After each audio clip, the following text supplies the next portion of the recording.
Hey, what's going on? It's your boy BT, and I came here to talk some boxing with the thousands of True School Sports subscribers. Now, word to my brethren in Southern California. Shout out to Southern California. Speaking of Southern California, in Southern California, we had a fight this past weekend. Gennady Golovkin stopped Vons Mataros in the second round.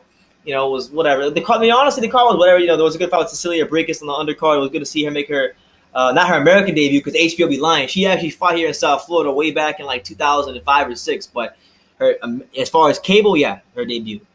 Good fight with Callie Reese. She got knocked down.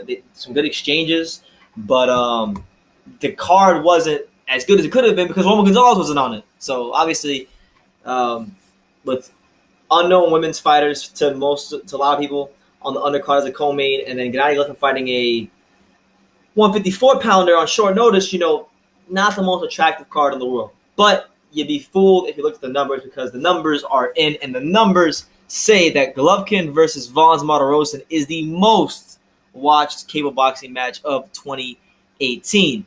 Nielsen Media Research ratings released on Tuesday, and it showed that a peak audience of 1,361,000 viewers watched Golovkin's fight of Vons Matarosen. This actually surpassed the previous, as far as ratings go, for the most watched match of this year was Deontay Wilder versus Luis Ortiz. The peak was 1.2 million, average was 1.1 million. Average for Golovkin's fight with Matarosen was 1.24 million. So just that's slightly better than Wilder, but I think all things considered, the Canelo fight got canceled, all right? So the Canelo fight got canceled. People were obviously upset that it got canceled. Then you had an opponent that many people said that they didn't want to watch fight. And you had Roman Gonzalez, who was promised to be in the undercard. He was on the undercard.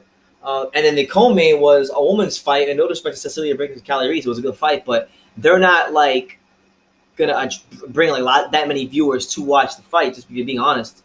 I mean, I cover women's boxing, so I have a general sense of the numbers these women do. You can get a good sense of how popular a fighter is just off you make YouTube videos and how much views they do. So, with that being said, man, this should really speak to at least on basic cable. Golovkin does numbers, man. Didn't have a lot of promotion for this fight. It didn't have an extravagant press tour. I mean, everything was just kind of last minute, on the fly, and he did good numbers, man. So for everybody out there that said they didn't want to watch Golovkin, I mean, these numbers say otherwise. So some of you guys definitely tuned in to watch Golovkin this week, because I mean, to have the highest of this year, I mean, there's been some pretty damn good fights this year, and a lot. I mean, there's fights that have already happened this year that I enjoy way more. To be frank, Wilder versus Ortiz. I was way more hyped for that than I was this fight, and it didn't get the numbers it does. It didn't get the same numbers. And the crazy thing is too, they had a long build up for that fight. It's worth noting too. Let's just be honest here. Showtime has been killing HBO. Like HBO, and I like HBO, but HBO, as far as boxing, they've been getting stomped all over. Peter Nelson, head of HBO. Has been running them dudes into the ground.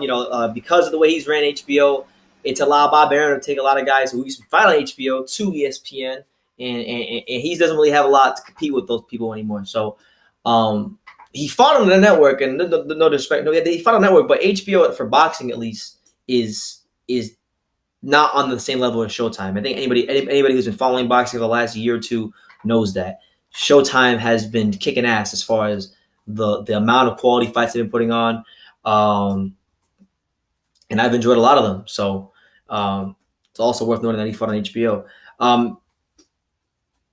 The fight, obviously I didn't do a post-fight review for that fight, so I guess I'll get into it here. The fight itself, Golovkin Matarosen, really wasn't much to review. Golovkin went in there first round. Vons, did what he said he was going to do. He tried to fight Golovkin in the first round.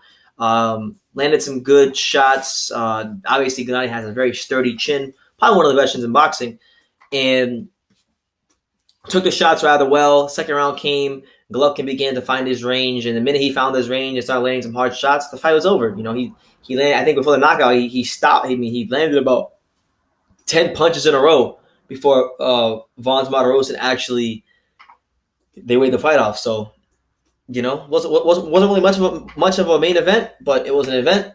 Golovkin got to fight on cable, on free cable, free TV, or not free TV, but just free HBO.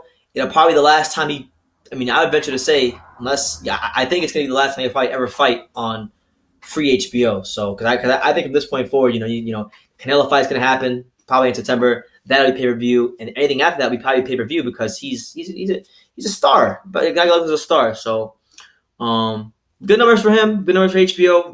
If anything, it should be an encouragement for HBO that Gennady Golovkin, if you put him in on the network, he'll do good numbers.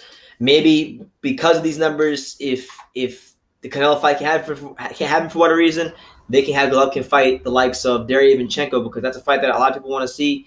I still want to see the Saunders fight. That could be a fight they look into.